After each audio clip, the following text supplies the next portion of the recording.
moments like this, you realize you don't even need a moderator for this. Hey everyone, I'm Aaron Hillis. Very happy to be here for my pal, co-writer, producer, director Aristotle Torres, as well as actor, EP, and national treasure Luis Guzman. We'll definitely make sure we have time for a couple questions after this. Where do we begin? You know what?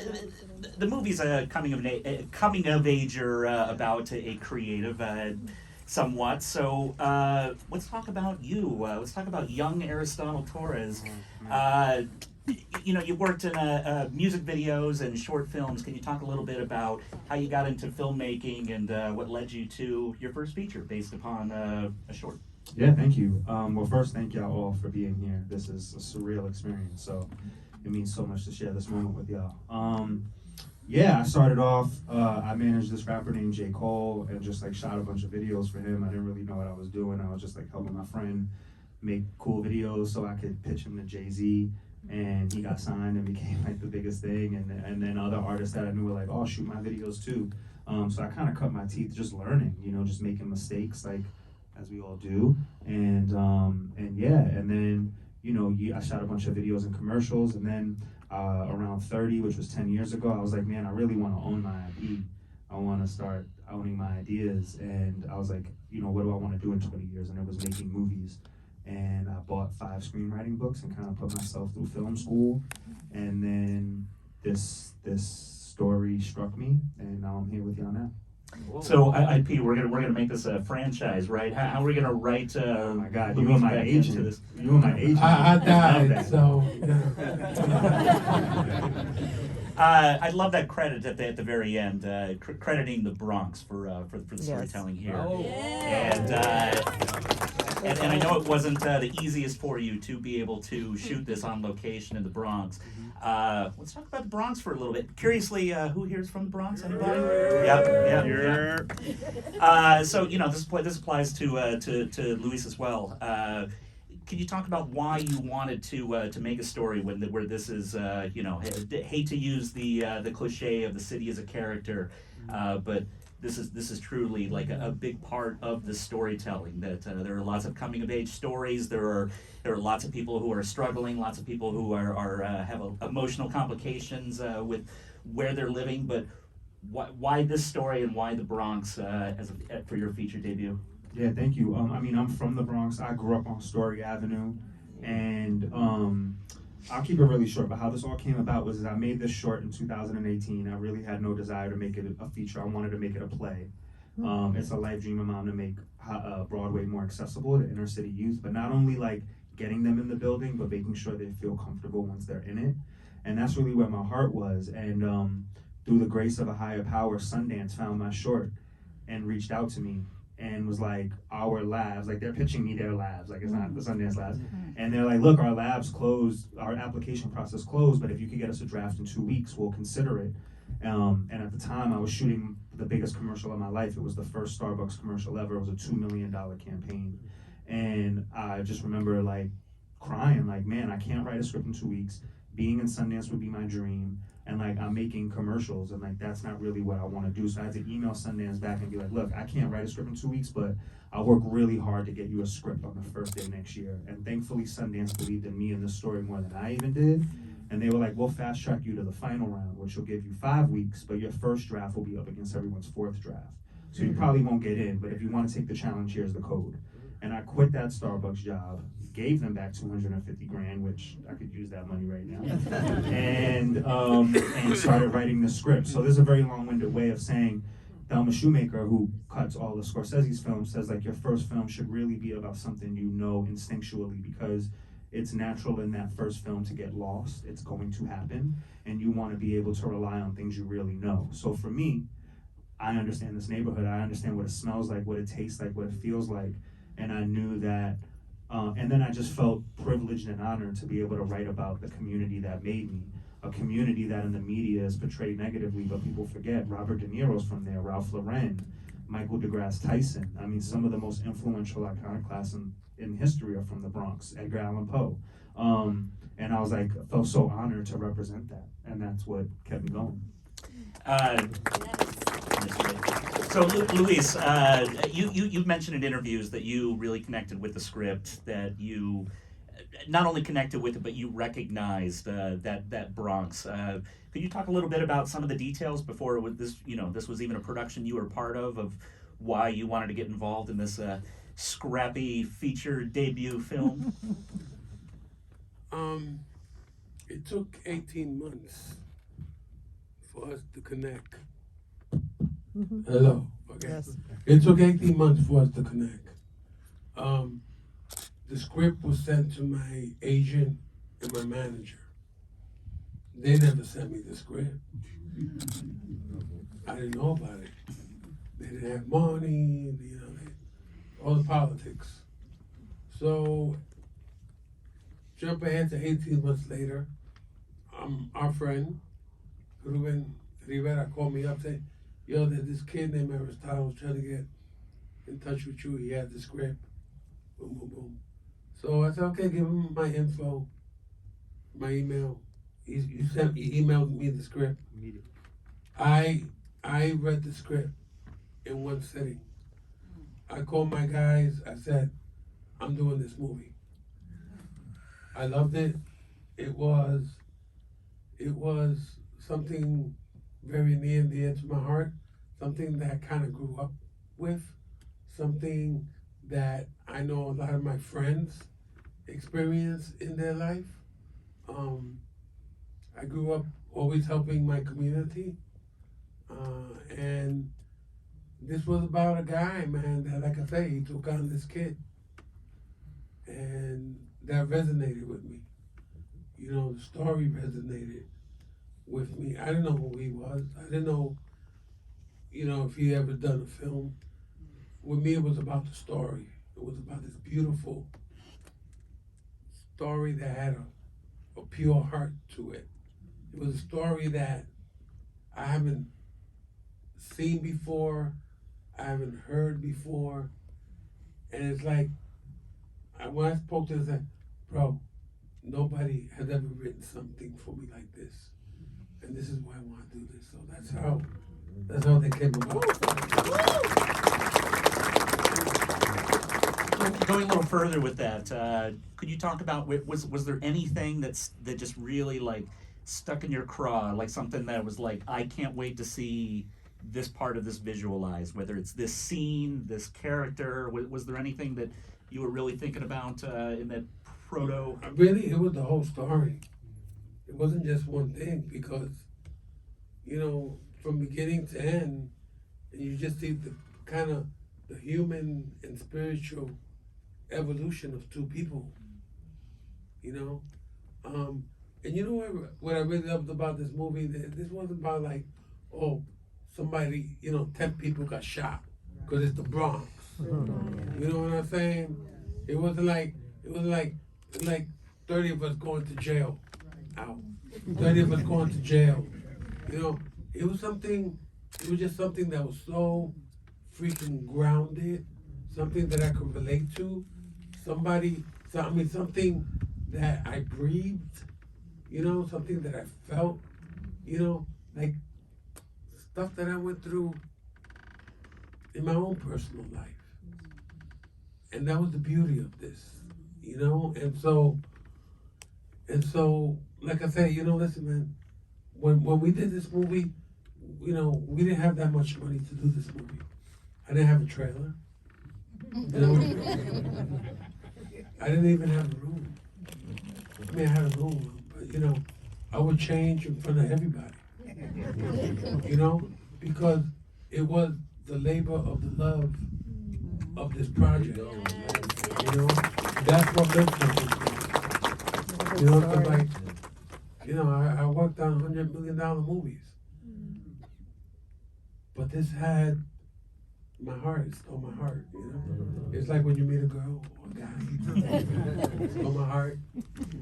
This script stole my heart, and I said this 2 weeks ago. I'll say it again. If this is the last movie that I ever do, I would feel complete. I feel complete. Okay, take it away. Eris, we were talking before this. We were talking movies. Go figure. And in saying that that really loving movies that where you can see the filmmaker is showing a piece of themselves. That just I want to see filmmakers cut themselves open and bleed on me a little. I don't want just cute or clever. I knew you came from music videos, but I was so proud of you seeing this that it wasn't just like all style, no substance. But you can also see the joy of filmmaking, and to hear Louis talking about working on something that may not have a big budget. Could you talk about moments where you experienced joy even when shit was tough? I mean, shit was tough every step of the way. So y'all know, movies are miracles. We got 107 rejections before I got one yes. But that keep a list, and they all gonna pay that lack of vision tax. So don't you worry. But yeah, every step was hard. I mean, to keep it real, like we really became a family.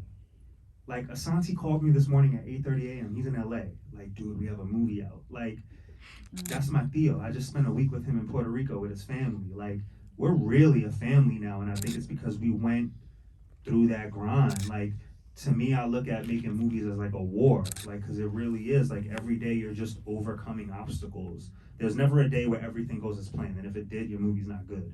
It's like, this shit is tricky. So we really became family. Like, we had one off day every week. I already knew Asante and Alex are coming over my crib. We're gonna hang out all day, and I think it was that camaraderie that shows on the screen. And it's that camaraderie that we still have now, a year later after we finished filming. Like, I'm just so proud of everyone involved. I was so protected. As my first film, I couldn't have asked for a better situation. And let me tell you guys, man, I protected this guy. I protected this guy on the streets, with all the drunk people. That's true. We had cops that were supposed to be with us. They wanted to go home and said, Papa, you work till 4 in the morning, not 3. And because it deserved that. It deserved that respect. Because like I said, you guys just saw a film that is raw. You never seen the Bronx like that. Yeah. And man, the artwork that you saw, the graffiti, when you look at this stuff, when you hear Kadir talking about his little brother and what he went through, when you hear the Luis character and he talks about his nephew, which ends up really being his son.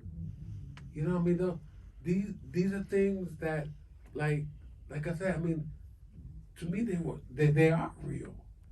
And it's beautiful storytelling.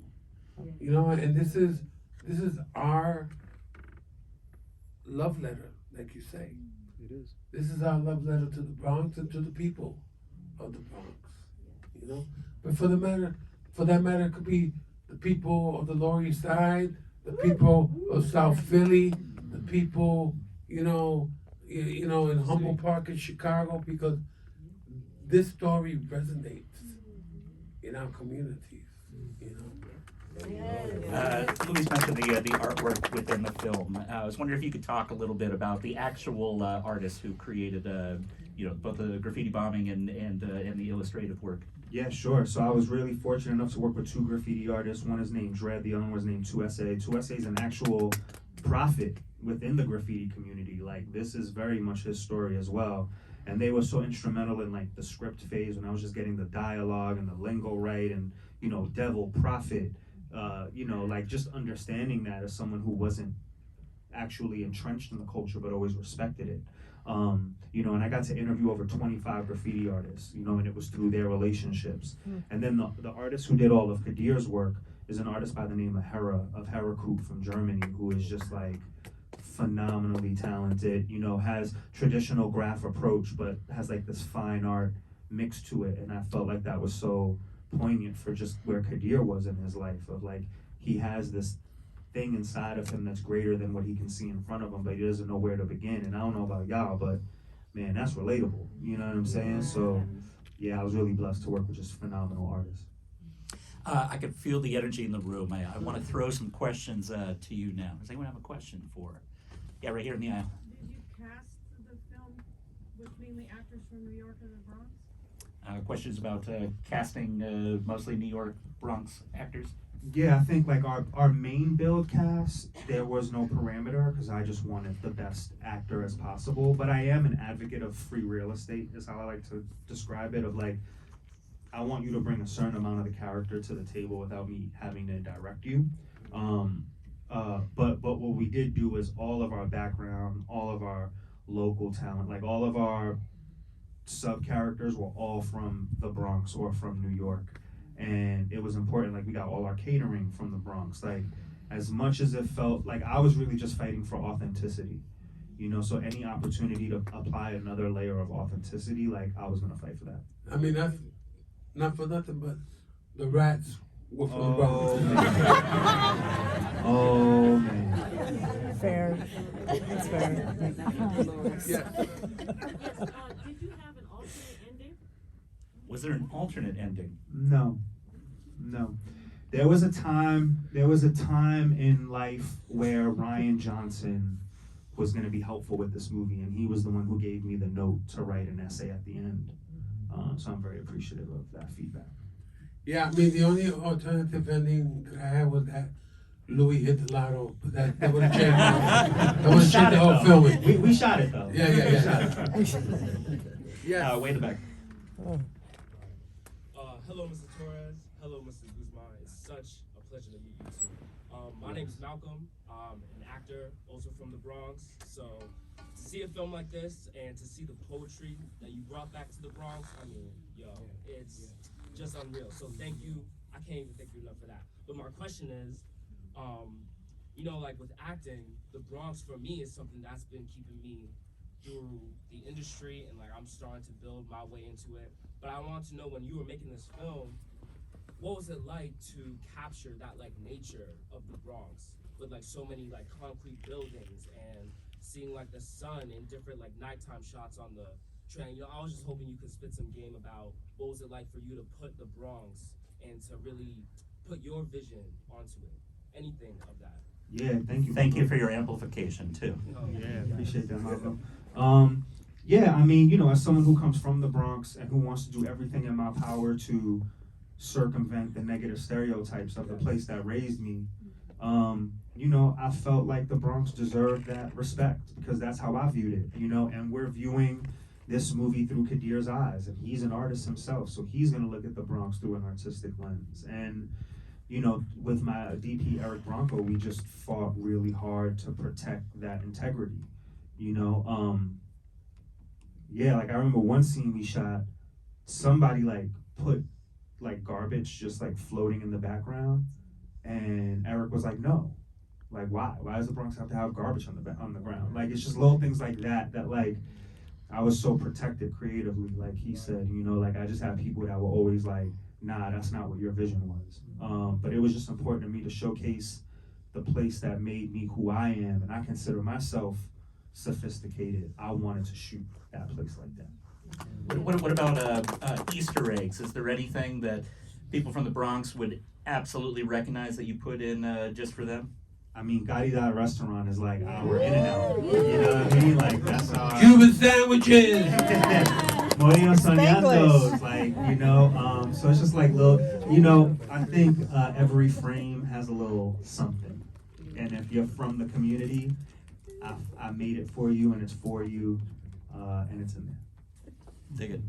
I saw another hand. Here, right here. Yeah, I want to thank you guys for doing a great film. Yeah. The most important thing was for my daughter, to have next to me to show it with me, you know, so she can learn what that whole struggle and the work to be an artist, because she wants to be an artist, you know, and so you got a good taste of the whole thing, the Bronx, both on the Lower East Side, you know, but I wanted her to come and be proud that she can also do and to tell her story, you know. So I want to say thank you, compadre. Thank you a lot. Thank you. Comment was about the creative struggle. How about you? What did you put of yourself into the just having that kind of confusion when you've got a lot of creative energy and don't have the outlet, or you're just not in the right place, physically, mentally, whatever. Is there anything personal that you can share about writing that into the character? I mean, writing into the writer and the director are two different things. So like my job as the director is to trust the writer, because it's very easy to second guess yourself and on the day be like, no, and it's like, no, you have to trust the person who was in that room and had the bandwidth to think of all the nuance. So like, one thing we really practiced was takes for love, which is like, let's get how it was written, and then I'm gonna make sure I have enough time for you to just give me what feels right. And we ended up using a lot of those takes. So this is why like 90% of my job is casting in locations, because it takes a master like a Guzman or like an Asante to take something so simple as a look and make it more than that. Fair. Incredibly moving and powerful piece. Thank you for creating Thank it. you. I was curious, as a storyteller and as a writer, why did you, not that it needed it, why did you not include or show the two main deaths that we saw, or that we didn't see, but that occurred in the movie? Questions about not showing the two deaths. No, it's a really great question. Thank you. From Malik's death, I realized very early that I would never be able to direct anything more horrifying than what you're imagining. And that's what I'm talking about, like trusting the writer. Because on the day, producers are like, we should get that shot. And I'm like, so you ask me of like how I center myself creatively, like I create like a Bible. So like when Coppola did The Godfather, he didn't use a screenplay. He like ripped out pages of the book and like created these notes. So I did that with this film. And I had like this binder that wasn't about the draft, it was about intention. Like, what's the core of the scene? How can I fuck this scene up? Like I literally wrote those things. So it's like whenever I would feel confused, I would go to the bathroom, I would close the door, I'd turn the water on, and I'd look at that sheet, and it would remind me of my intention. So I knew that I could never, and I shouldn't make what you're envisioning, because those are the little things that make the movie unique for every person in the room. For Luis's death, I found a lot of beauty, which this is a lot of the reason why a lot of people passed on my movie, is we never hear Luis say, why Kadir? I mean, I got offered $5 million to write a scene of Louis and AA, and I wouldn't. You know what I mean? That's a true story. And for me, I found beauty in not getting closure. Because I think not getting closure is so much of the real experience of life. Yeah. And closure in itself is a blessing. Mm-hmm. It's something you have to earn, it's a luxury. And I felt like it was important for Kadir to learn the lesson of closure and the value of closure, and valuing the people and the experiences that are in front of him. And that was just important to me. Excellent, yes. I love that. Amen. I want to say you said that it was about trusting the writer, but I think even furthermore, it's trusting the audience, which I think more filmmakers need to do. We got time for one or two more here. Anyone? Way in the back. Hi, my name is Magdalena. I can't hear you.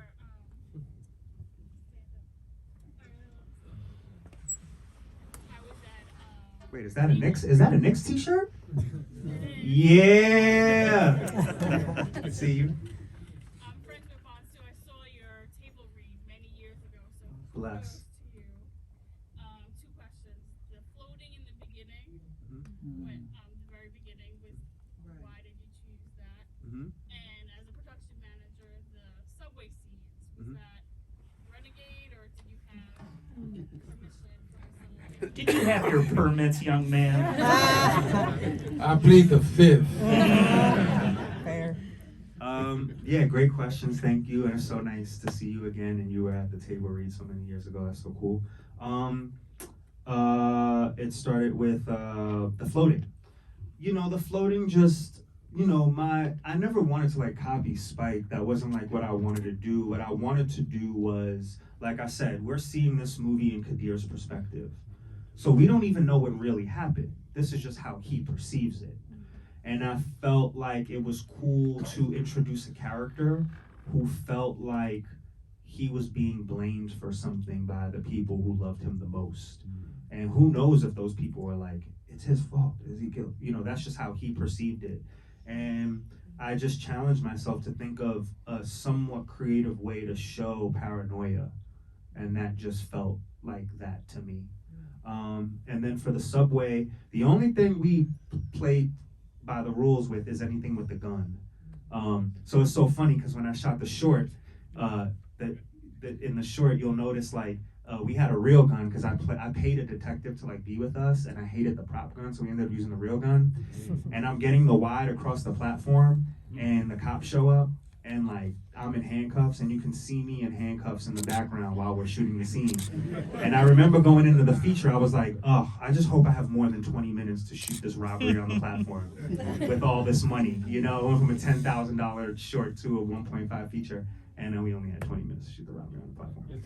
So yeah, MTA was tough. They're not the easiest to work with, but props to them. Doesn't matter the budget, it's never quite enough. We have time for one more here. Luis, you pick 'em. Yes, sir. Gracias. Mr. Torres, Mr. Guzman, great work. I was just hoping to direct a question at both of you. If you could share any colorful anecdotes about some of the location shooting, especially in Soundview, and maybe what might have been a challenge, a logistical challenge around Caridad or like Westchester Avenue or Whitlock. Okay, so I was just going to repeat a question about like logistical challenges and just location shooting. beautiful. We were shooting in the restaurant. Upstairs was a pool hall. When they scouted the restaurant, they went like during the week, during the daytime. Pool halls closed. We're shooting at night. Reggaeton like crazy upstairs. So we have people going up there. Finally, I have to go up there and tell the guy, yo, baja eso. People were hustling us to turn the music down. Give me $200, I'll turn it down for an hour. Those, you know, and shooting in the Bronx at night in the street, it wasn't even the rats. It was all the drunk people. Los jodones. There's no papa, you can't be in the movie. Like that. I think those were like some of the logistical things. Yeah, I say by far the hardest night of we shot in 20 days. We averaged 9 pages a day, which is absurd. Insane. Absurd. But the diner, we shot all of the diner in one overnight. It was at 5 a.m. to 7 a.m. No, 5 p.m. to 7 a.m. Yeah, that's right. And 13 and a half pages in one overnight, which is absolutely absurd. And we'd finally be in a good rhythm, and then you'd hear Tego Calderon. And I'm still catching up on my sleep from that night. But listen, this is what I want to tell you guys, everyone in this room. This is a little film with an incredible heart. And we live in a world of social media. If everybody in this room could just tell your friends, your family, your neighbors, yo, this is an incredible story. It's about us. It's about us. Let people know, because, we don't have a $25 million budget to do commercials during the NFL and stuff like that. So we're counting on you guys. So please, show us that love, because someday maybe a few of you might be sitting up here asking for the same thing. So we grew up with saying, what goes around comes around. Let's make it happen. He makes my job so easy. Ladies and gentlemen, Aristotle Torres and Luis Guzman.